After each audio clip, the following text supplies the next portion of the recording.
San Miguel Corporation. Dr. William S. Ko of ICCT Colleges, Environment Solutions. Drive It. Fukoidan Slimming Rejuvenation and Wellness Center. A Fukoidan Food Supplement. Home Global Corporation.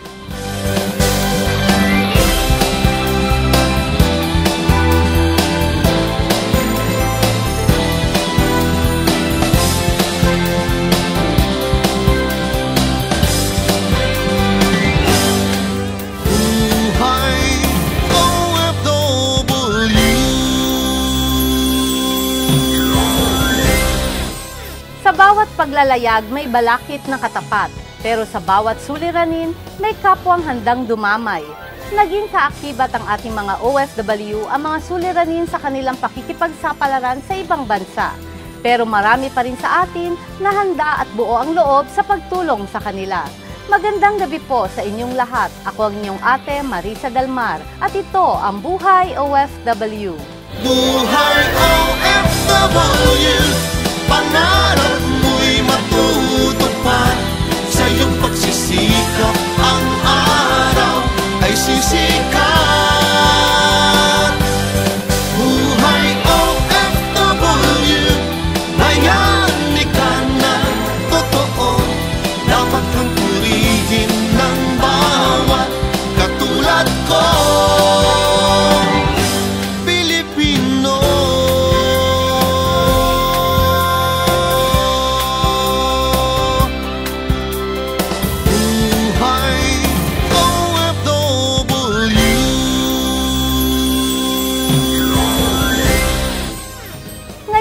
Dudulog tayo sa Integrated Bar of the Philippines para sa mga suliranin ng ating mga mahal na OFW. Tungkol naman po doon sa sinisingil na 18,000 na pinapalabas nilang processing fee, napakalaki nga naman po. Talagang hindi naman makatarungan yun. Sa OFW in Focus, ipapakilala namin sa inyo ang Pinoy Chief Accountant sa isang international cruise ship.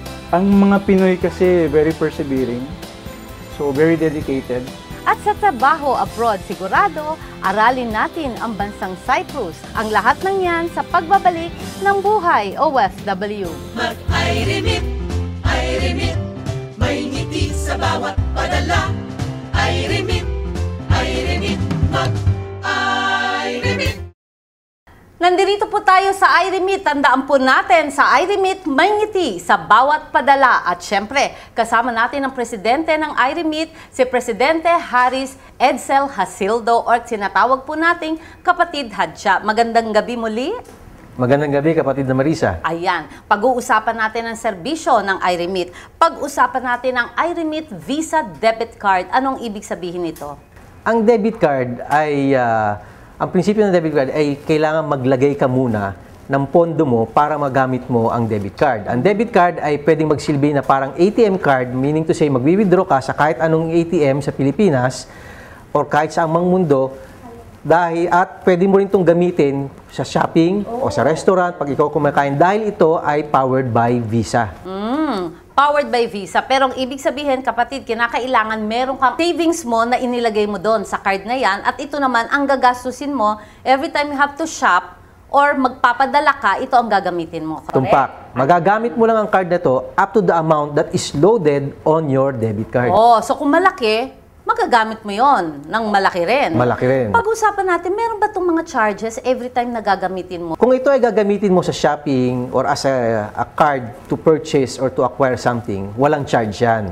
Pero kung ikaw ay magwi-withdraw sa ATM, it is subject to yung mga usual ATM charges. If you are withdrawing from a ATM bank that is not the issuer of your card. Ang aming debit card ay issued either by Sterling Bank or China Trust. So kung ang aming kliyente ay mag-withdraw sa isang Sterling Bank account, if it is issued by Sterling Bank, libre, walang charge. Okay. Pero kung mag-withdraw siya from any other ATM bank, may charge siya, the usual charge na 11 pesos. Ayun, napakaliit naman pala kumpara sa convenience na ibinibigay ng ating iRemit debit card. Ngayon, kapatid Hadja, ano yung sinasabi natin? Meron ba itong minimum at maximum na dapat i-withdraw? Katulad din ng ordinary ATM, ATM card, ito ay subject sa maximum allowable withdrawable amount per day per ATM. Kasi ang mga ATM may kanya-kanyang limit sila. May 40,000 ang maximum. 40,000, tama. So, depende kung saan bangko siya nag-withdraw. As to the minimum, well, 100 is the usual minimum ng bawat ATM. Ayun, naku, napakaganda pala nitong sinasabi nating iRemit Debit Visa Card para talagang powered. Basta may pera, okay lang gumastos. Diba? Pag nagkulang ang pera, dagdagan po natin. Kaya nga tayo merong debit card from iRemit.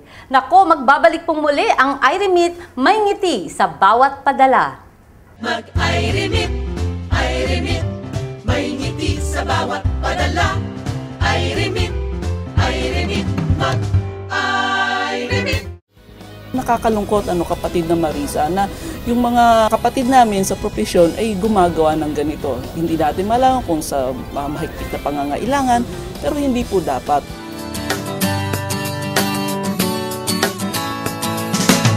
Buhay OFW.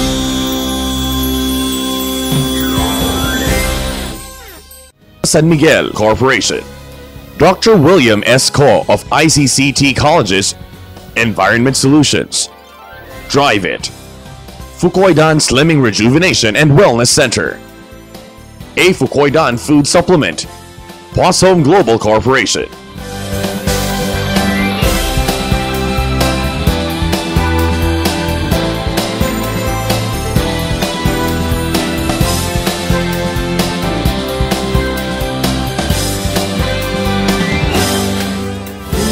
Buhay OFW.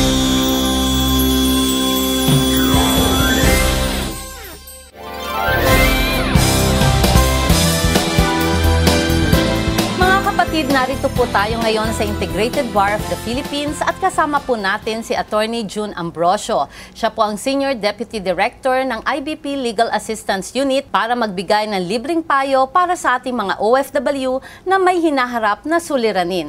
Magandang gabi po, Attorney June. Magandang gabi, kapatid na Marisa. Yes, at syempre, kumustahin natin si Rosemary. Kamusta? Mabuti po kahit medyo may problema. Ayan, yaan mo, susolvin natin mamaya yan ni Attorney June. Bago natin pakinggan ang problema ni Rosemary, bigyan daan muna natin ang liham mula kay Journey Bernales. Ayon kay Journey, gusto ko lamang pong malaman kung magkano talaga ang magpa-stamp ng red ribbon sa DFA sa Qatar. Ang agency ko po, ang visa flyers nila ang nakalagay ay no placement fee. Pero at the end, sinisingil po nila ako ng 18,000 for processing fee. Makatarungan po ba yan? Di po ba dapat ang hinihingi lang ng agency ay equivalent sa 1 month na sahod ko? Ang sasahurin ko po sa Qatar ay 1,100 Qatar dollars. So ano po kaya ang dapat kong gawin? Salamat po at sana'y masagot ninyong lahat ang aking suliranin. Ayan, Attorney June, ano po ang maipapayo ninyo kay Journey? Ganito po, kapatid na Marisa at kapatid ding Journey. Yung pong DFA, meron pong set fees yan. Madali naman pong magtanong magkano po. Natatandaan ko pong huli, mga 250, 200 pesos.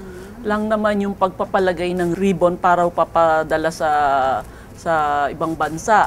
So, hindi po siya dapat magbayad ng mahigit doon. So, ang tungkol naman po doon sa sinisingil na 18,000 na pinapalabas nilang processing fee, napakalaki nga naman po. Talagang hindi naman makatarungan yon. Yun naman din ang sakit ng ibang mga ahensya, pinapalabas sila kung ano-anong pinapalabas na fees. Hindi po dapat yon. So, alamin niya po ano po ba yung involved sa processing fee na yon. At kung sa palagay niya ay hindi siya dapat magbayad, ay huwag siya magbayad. Mahirap po talaga. Sabi nga po namin, ang lagi namin payo, hanggang nasa inyo po yung pera nyo, panalo kayo. Oras na pakawalan nyo yan. Ay nako, ang hirap dahong mabalik yan. So, Attorney June, kung sakasakaling talagang pipilitin si Journey na magbayad ng 18,000 at yung tungkol sa sinasabi naman na red ribbon stamp na yon at pilitin siya, pwede ho ba siyang dumulog sa inyong tanggapan dito sa IBP Law para masabi naman na baka kailangan bigyan natin sila ng assistance na maiparating sa mga tao doon na hindi tama yung ginagawa ninyo? Opo, ma'am. I would suggest na pumunta po sila dito at bigyan nila kami lahat ng detalye. At kung kinakailangan, sinusulatan po namin yung yung ahensya na yun. At malimit naman, medyo bumaback down. Hindi ho talaga tinutuloy pag pag hindi ho talaga tama yung hinihingi naman. Syempre, natataranta sila. Nako, baka makarating ito sa kataas-taasan. Dapat sumunod na tayo. Sa kawawa naman yung mga kababayan natin na gusto lamang magtrabaho sa abroad. Di ba, Attorney June? Ngayon naman, Attorney June, bibigyan daan natin ang ating kapatid na si Rosemary Esmeña. Rosemary, ikwento mo nga sa amin ni Attorney June kung ano ba talaga ang storya dito sa pagkawala ng magkano? 300,000? 350,000 pesos. Nagsimula po ito dun sa balak lang po sana naming magtanong, manghingi ng legal advice po kay sabihin ko po ba yung pangalan? Sige. Pwede naman po ba sabihin, Attorney June, ang pangalan? Wag na lang daw muna sabihin. Okay. Sa office niya po pumunta kami mag-asawa. Tapos, nabanggit po namin na may binibili kaming lote. Tapos, yun, sabi niya po, nabanggit namin yung pangalan ng ahente. Sabi niya po, kakilala daw po niya yon. Tinawagan niya po yung ahente. Sinabi niya na pinsan daw niya po yung asawa ko. Kung baka daw po makakatawad pa. Kasi po, yung dapat po kasi doon kami bibili sa yung agent po na kausap namin. Sinabi niya, parang sa madaling salita po, sinulot niya yung ahente. Okay, sinabi ng abogado sa iyo, bigay mo na lang sa akin ng 350,000 at ako na magfa-facilitate ng inyong negosasyon tungkol sa lote. Ganun Parang po ba? ganun na po yun. May kakilala daw po siyang broker na makukuha po na mas mura. So ngayon, nung naibigay nyo na yung 350,000 in cash, kanino nyo ibinigay? Sa account ng asawa niya. Sa account ng asawa niya. Ngayon, nung dineposito nyo sa account ng asawa niya, may resibo ba or acknowledgement receipt na ibinigay sa inyo? Wala po. Kasi sabi niya po, pag sabay-sabay na kasama nung may pinapagawa po kaming SPA. Special Power of Attorney para sa ibang transaksyon naman. Okay. So ngayon, para naririnig ni Attorney June, nung wala kayong acknowledgement, wala kayong resibo, gaano katagal nyo inulit na nasaan na yung loting hinihintay ninyo dahil nagbayad kayo ng 350,000? Gaano katagal na nangyari ito? Nagbigay po ng pera is January 26. Tapos po, parang matagal po siyang walang nangyayari. Ginawa po nung asawa ko, sinabi na lang na bawiin na lang po namin yung pera. Paalis na po siya noong February 3. Bago po mag-February 3, pumayag naman po siya. Sabi niya po, ibabalik na lang daw. Saan papunta yung asawa mo? Sasakay ng barko. So ngayon, Rosemary, June na, February, June na ngayon, wala pa rin nangyayari, hindi nakikipag-usap yung abogado sa inyo? Nagte-text po siya pag tinetext ko. Anong text niya? Nangangako po siya ng nangangako naman. Pagdating po ng pangako niya sa ganung date, wala na po, hindi na naman magte-text. Hindi nakikipag-usap sa inyo ng harapan? Isang beses po, pumunta sa bahay. Tapos, nag-promise po siya, last na daw po yun. Mga kung hindi po ako nagkakamali, mga March pa. Okay, so hanggang ngayon walang nangyayari. So tanungin natin ngayon, Rosemary, si Attorney June, kung ano ang maipapayo niya para sa iyong kaso. Ganito, Rosemary, no, nung unang dumating sa amin yung problemang yan, ang una kong pinagawa, check ko nga yung pangalan na yan kung talagang abogado. So, abogado naman, naandun naman sa roster ng mga abogado po. Okay, so talagang abogado po itong kausap nyo. At may bupete naman, may opisina po siya. Ano po. Ang susunod ng tanong, yung pong deposit slip, nasa inyo po ba hanggang ngayon? Nasa akin po. Okay. Itago nyo po yun, ma'am. Ano po? Pwede natin pong gawin kung dahil ang ginagawa nyo, parang pumupunta lang kayo doon, nakikipag-usap. Gusto nyo, i-formal demand letter na talagang hinihingi nyo ng formal yung perang yan at ito pong katibayan na talagang tinanggap niya po. Ano po? Tapos, after that, kung hindi pa rin po siya sumagot at hindi pa rin niya ibigay, may mga options naman po kayo. Meron pong tinatawag na criminal case, pwede po kayo mag-file doon, at meron po tinatawag tayong Commission on Bar Discipline. Dito po kayo formal na pwedeng magreklamo laban sa abogado. Kasi nakakalungkot, kapatid na Marisa, na yung mga kapatid namin sa profesyon ay gumagawa ng ganito. Hindi natin malaman kung sa mahigpit na pangangailangan, Pero hindi po dapat. Yun nga yung sinasabing in every organization may bad egg na pagka nakahawa, masama rin naman. Pati buong industriya nadadamay, di ba po? Nagkakaroon po ng batik ang buong profesyon. Na hindi po dapat. Kami po dapat ay nandito para tumulong at protektahan kayo. Hindi po kami ang dapat manloko sa inyo. So, yun po ang pwede nating gawin. Meaning to say, itong problema ni Rosemary, yung pagpe-prepare ng demand letter, pwede hong manggagaling na po sa IBP Law. At ngayon, nasa desisyon nyo po kung anong magiging sagot ng inyong abogado, yung nanloko sa inyo or kumuha ng pera ninyo, mangyayari naman yung susunod na hakbang ni na Attorney June kung ano yung susunod nilang gagawin, kung criminal charge o yung mga disbarment sa legal profession. So, Rosemary, anong sa tingin mo? Doon na muna tayo sa demand letter. Opo. Attorney June, nasa sayo ng mga kamay ang mga susunod na hakbang. Diba? So, maraming salamat, Rosemary, sa pagdulog mo sa buhay OFW at syempre sa susunod na pagkikita natin ay mas maganda na syempre ang resulta mula sa IBP Law ni Attorney June Ambrosio. Magbabalik po ang buhay OFW. Department head ako, I considered as senior management. So under me, there's like 4 other accountants. So they do payroll, they do cost accounting, tsaka back office.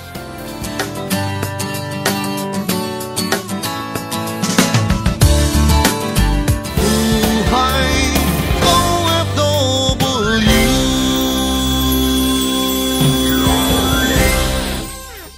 San Miguel Corporation.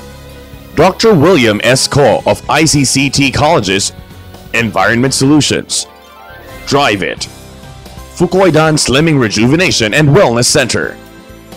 A Fukoidan Food Supplement. Poisson Global Corporation.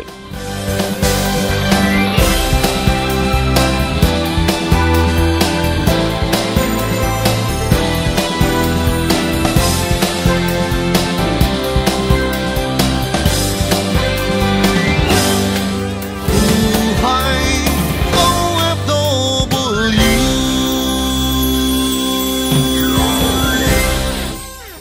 Mula sa pagiging empleyado sa isang bangko dito sa atin, sinubukan ni Eric na makipagsapalaran sa pagbabarko. Narito ang kwento ni Eric Kahipe, ang maipagmamalaki nating Pinoy Chief Accountant sa isang international cruise ship.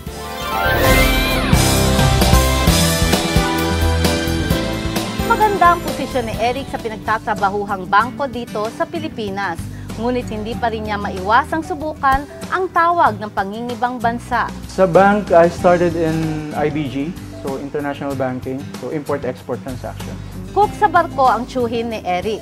Ito po ang nag-engganyo sa kanya para subukan ang pagbabarko. Actually, by accident lang kasi meron siyang kumpare na who works in accounting there. So sabi niya, why don't you try? I guess the only way to, para makaipon ka na rin at the same time makapag-travel is go abroad.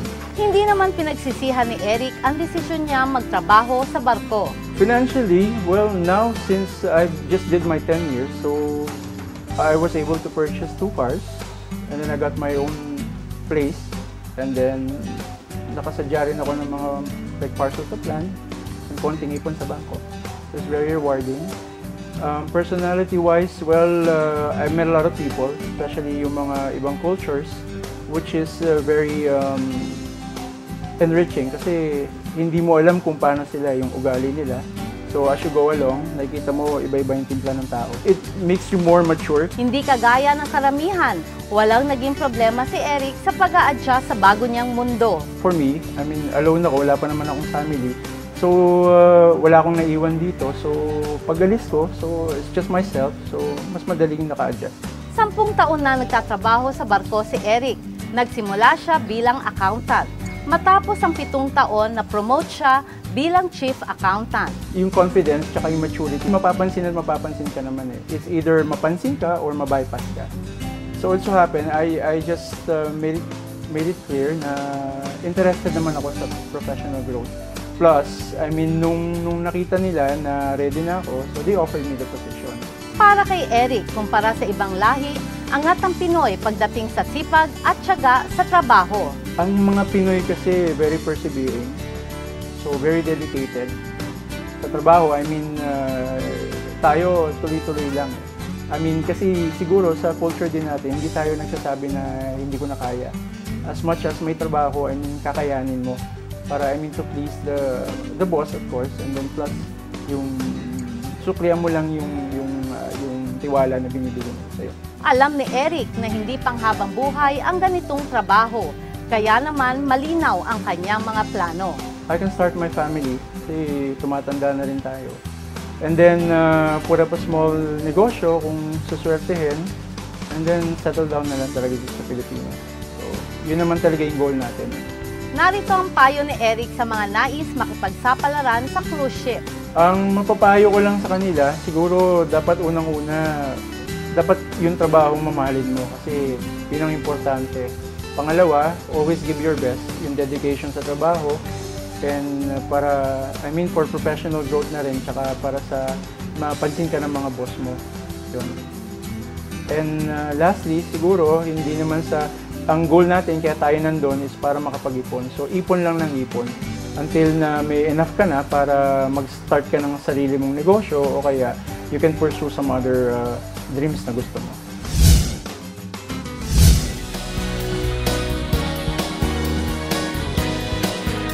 Naimbitahan po ang Buhay OFW sa ginanap na launching ng unang librong isinulat ng ating kapatid na si Quezon City former Congressman Dante Liban.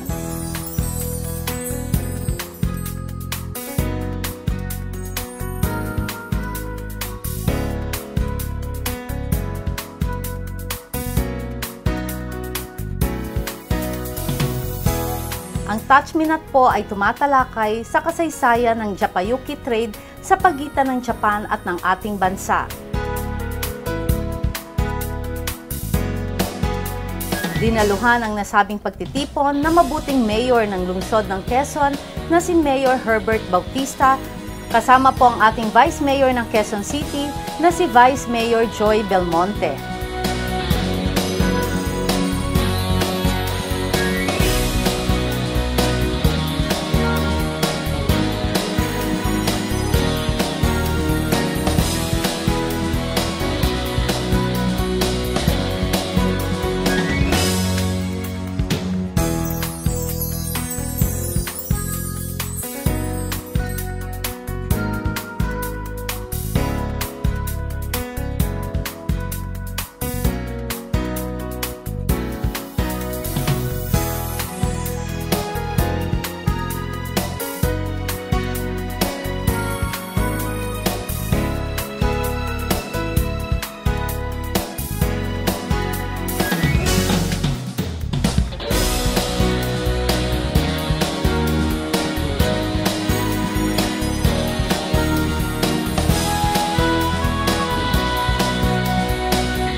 benefits na hindi raw pwede dahil curable. Sabi ko, okay, pagpalagay natin curable, paano po ang medical assistance? Saka ho yung substances kasi... Maintenance ng gamot. Oo, yung maintenance. Paano po yun? Isang taon daw ang gamutan.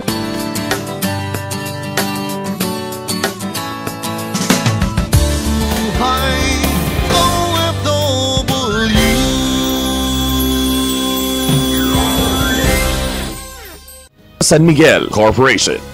Dr. William S. Ko of ICCT Colleges, Environment Solutions. Drive It. Fukoidan Slimming Rejuvenation and Wellness Center. A Fukoidan Food Supplement. Poishome Global Corporation.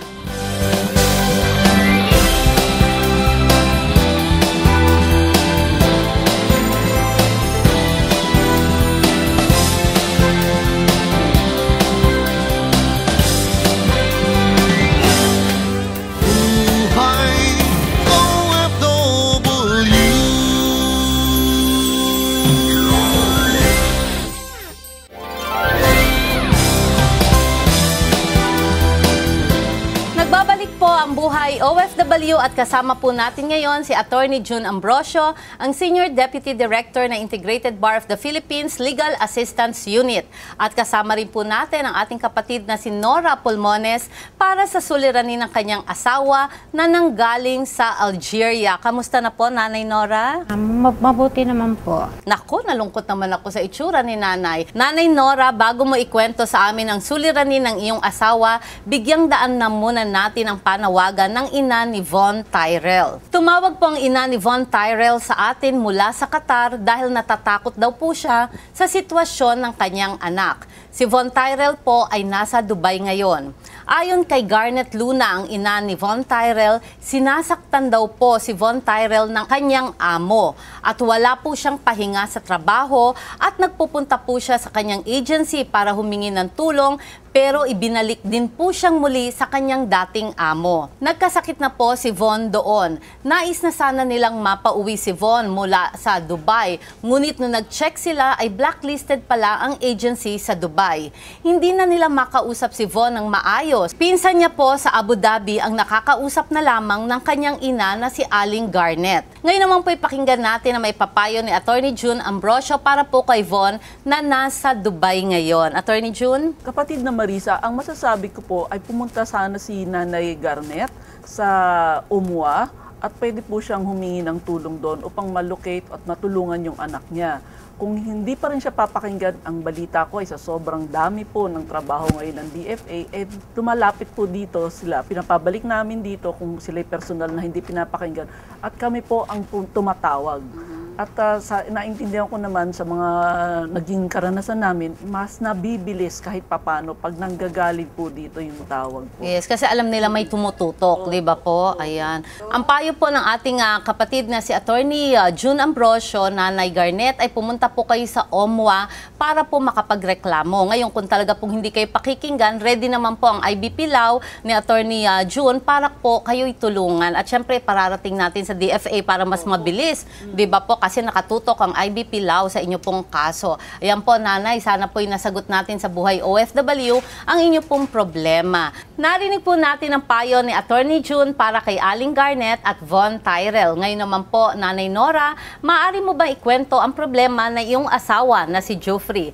Umalis po ng Pilipinas ang asawa ko ng January 30, last year 2011. Tumawag ang asawa ko na uuwi daw siya sa Pilipinas kasi nagkasakit po siya. Pero hindi namin alam na meningitis yun. TB meningitis. Po. Ay, kaso nga lang po, mula January hanggang May lang siya doon sa Algeria. Opo.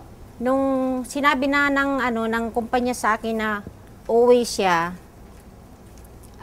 sabi sa akin ng asawa ko, uuwi na ako ngayong May. So, medyo pa siya noon, pero hinihimatay na siya doon sa trabaho niya. Sabi ko, kung ganyan hinihimatay ka na dyan, umuwi ka na. Ngayon sabi sa akin, sige, ngayong Mayo, uuwi na ako.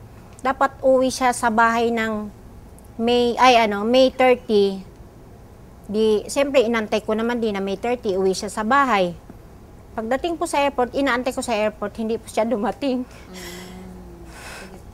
Hindi siya dumating nung hinihintay niyo sa airport. Opo. Inaantay ko sa airport na hanggang alas 11 ng gabi.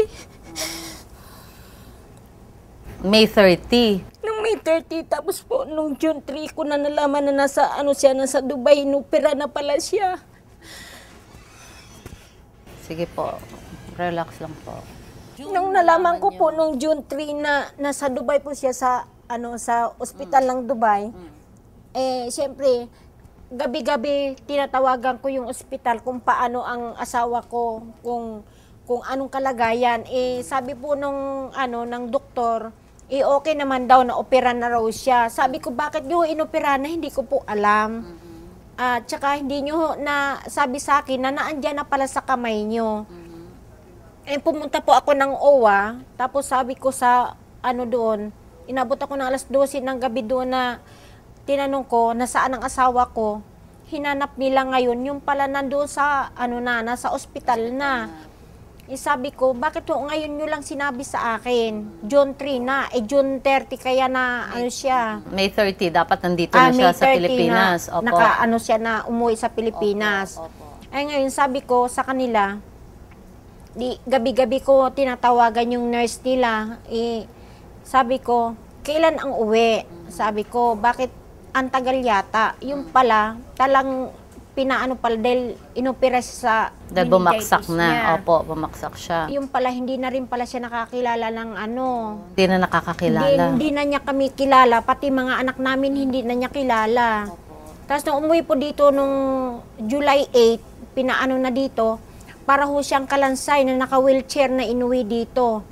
Sabi ko, paano po ang mangyayari po yan sa amin? Sabi ko ganyan. Kasama ko po yung, yung presidente ng agency. Sabi ko, ma'am, paano po ito? Pati po yung, yung presidente ng agency, ay wala po kaming magagawa dahil pinauwi po ng kumpanya. Sabi ko, doon po nagkasakit yan. Paano po yun? Siyempre, sabi ko ganyan. Tapos ngayon, lumapit din ako sa insurance. Sabi ko, tulungan naman sana. Kasi yun naman ang ni Pinoy na lahat ng OFW, pag na-insured nung may makukuha kahit papaano. Ngayon, ang ginawa ko, wala raw sa mga benefits na hindi raw pwede dahil curable. Sabi ko, okay, pagpalagay natin curable, paano po ang medical assistance? Saka ho yung substances. Kasi, yung maintenance ng gamot. yung maintenance. Paano po yun? Isang taon daw ang gamutan, anong gagawin ko? Wala naman akong hanap buhay. Ayun po, ang sabi sa insurance, wala daw makukuha. So, wala na po akong nagkasakit. Okay, ngayon po inoperahan. Dumating po dito at nagkiklaim kayo sa insurance dahil bayad naman po kayo, wala daw pong makiklaim sa insurance. At ayon din sa presidente ng agency, yung manpower na nagpadala sa inyo, wala silang magagawa.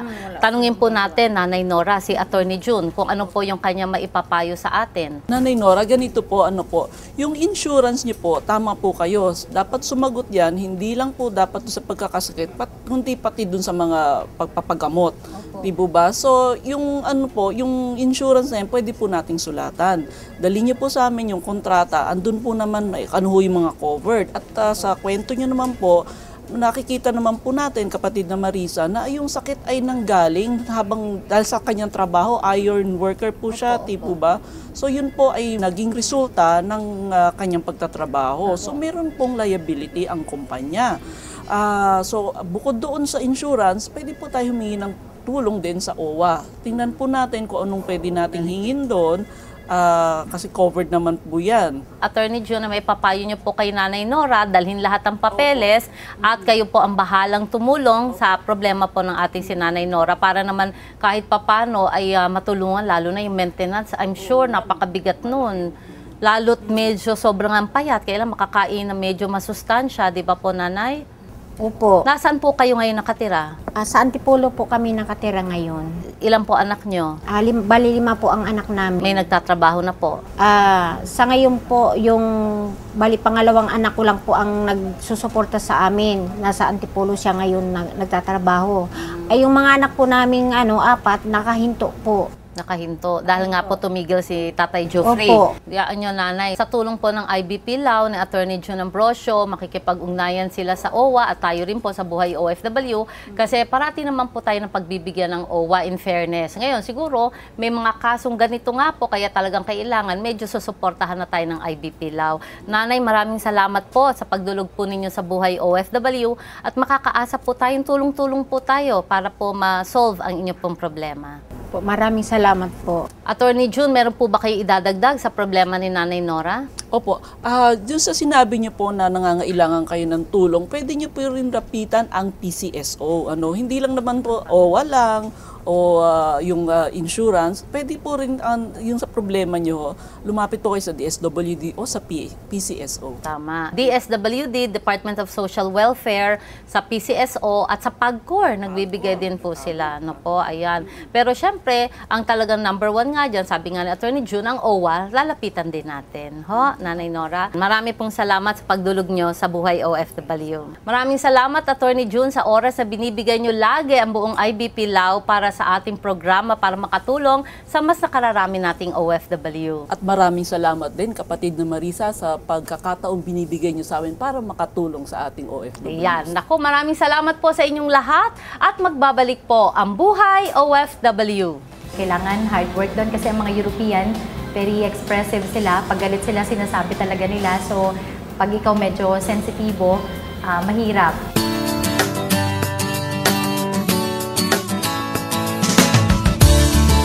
Buhay OFW.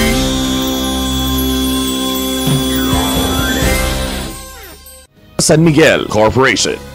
Dr. William S. Ko of ICCT Colleges, Environment Solutions. Drive It. Fukoidan Slimming Rejuvenation and Wellness Center. A Fukoidan Food Supplement. Poisson Global Corporation.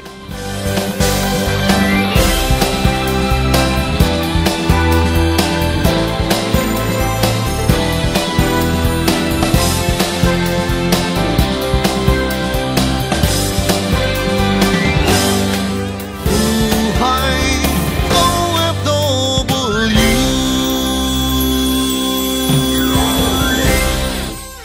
Lahat ng mga OFW ay dumadaan sa adjustment period. Makatutulong ng malaki kung may kaalaman tayo tungkol sa lengguwahe at kultura ng bansang ating pupuntahan. Narito ang impormasyon tungkol sa bansang Cyprus, isa sa mga bansang puntahan ngayon ng ating mga kababayan.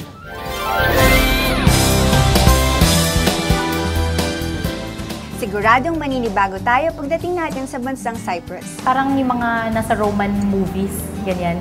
Kasi di ba yung, sabi nga yung Greek mythology dyan nagmula. Mount Olympus nandyan, that's the highest place sa Cyprus. So, kung i-describe nga ng iba mabato, mapuno, mabundok, dagat. Yan ang makikita mo. Hindi siya katulad ng Pilipinas na ang daming malls, ang daming magagandang buildings, ultimo mga sasakyan, hindi ganun kadami. Nakakapanibago din ang ugali ng mga Cypriots. Yung mga Cypriots, pag nagsalita, talagang makikinig ka lang kasi yung iba sa kanila malakas yung boses. Tapos pag nagsasalita kasi sila parang kumakanta. Ayan. Pero medyo may kalinawan naman ng English nila kumpara mo sa ibang lahi. Yun nga lang talagang hindi kompleto ang grammar. Parang ganun ba? So, alam mo naman ng Pinoy, madaling makasabay sa mga ganyan. So, mabait. Pero may ilan na talagang medyo terror din yung dating, mapanigaw. Pero yun lang talaga kasi sila. Natural nila yon yung malalakas ang boses. Pag nagkukwentuhan nga sila, parang may away parate. May kausap lang sa telepono, parang may kaaway na. Ang maganda sa kanila, after 5 minutes, 10 minutes, wala na yung mga ganon. Parang balik na ulit sa dati na, oo, ayan. Tayo, di ba, sensitibo. So parang galit na galit ka pa, kakausapin ka na. Ayun, yung mga ganon. Dapat alam mo yun para hindi ka nagtatanim ng sama ng loob sa kanila. European country ang bansang Cyprus. Ito kadalasan ang dahilan bakit naiengganyo ang mga Pinoy na pumunta doon. Pag nasabing Europe, go na sila. Kasi attractive sa kanila pag sinabing Europe. Pero ang kanyang location, bandang Middle East, kasi ang mga katabi niyang lugar, Lebanon, yung Turkey, yung Syria, at saka yung Greece. 2001 na magsimulang mag-deploy ang Pilipinas sa Cyprus. Hindi kagaya ngayon na may mga reklamo na tayo natatanggap. Maayos noon ang kalagayan ng mga Pinoy sa Cyprus. Napaka-open kasi ng Cyprus. So yung iba talagang parang gateway nila going to Canada. Ayun. Pero isa pa yung mataas yung sweldo at saka yung day off, free talaga sila. Yung salary nasusunod talaga. Minsan may mga employers na pag okay talaga ang trabaho, may mga incentives ka, ganyan. At saka yung 8 hours na trabaho, kadalasan nasusunod talaga. Although hindi natin dapat ipaka-expect yun. Kasi, syempre, if you're working 24 hours, if you're with your employer for 24 hours, expect mo na any time of the day, any time of the night, pag kinailangan ka nila, you have to attend, di ba? Kung ano man yung pangangailangan nila. Pero mostly, very considerate naman pagdating sa oras. Maliit lang ang bansang Cyprus, 9,251 square kilometers lang ang sukat nito. Bus lang ang pampublikong transportasyon. Very Mediterranean ang uri ng panahon. Hot summers, cool and cold winter. Hindi may iwasan na magkaroon ng problema ang ating mga OFW. Sa Cyprus, ang kadalasang problema ay yung mga employers na kuripot. Kasi sabi nila talagang ang ilan ay kuripot. minsan yung pagkain, kulang daw talaga. Minsan naman meron na sobra sa pagkain. Medyo kuripot sa ibang bagay, pero sa pagkain all out naman. Yung tubig, kasi mahirap yung tubig doon. So may mga employers na matipid talaga. Minsan hindi daw sila pinapaligo araw-araw. Let's say, in a week, gusto twice lang silang maliligo. Siyempre, kamatayan para sa mga Pinay pag hindi mo sila pinaliligo araw-araw. So, problema talaga yung para sa kanila. Yun yung minsan nagkakos ng problem. Tapos yung mga matatanda, siyempre mahirap silang pakisamahan eh. Sometimes may mga problems na yung employer daw ayaw ng maingay, kahit paggamit ng banyo, bawal. So, hindi naman po pwede yung mga ganon. So, siguro kung mga ganon kalala na kaso, yun ang nagkakaproblema talaga. Pero yung mga iba, hindi na halos pinapansin ng mga Pilipina. Wag lang yung ganon sa pagkain, sa paliligo. At para sa mga gustong makipagsapalaran sa Cyprus, kailangan hard work doon kasi ang mga European, very expressive sila. Pag galit sila, sinasabi talaga nila. So, pag ikaw medyo sensitibo, mahirap, baka magkaroon ng problema.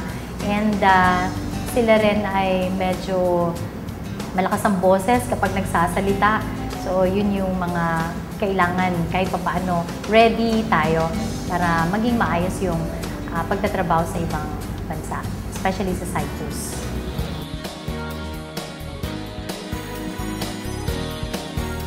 Ang Buhay OFW ay patuloy na naghahatid sa inyo ng mga kwento at impormasyon tungkol sa ating mga modern day heroes. Kung kayo'y may naisibahagi sa ating mga kababayan o may naisihingi ng tulong, huwag pong mag-atubiling sumulat o tumawag sa aming tanggapan. Ako po inyong kapatid na handang maglingkod, Ate Marisa Dalmar, kakampi, kaibigan at kapatid ng mga manggagawang Pilipino sa buong mundo. Ito ang Buhay OFW.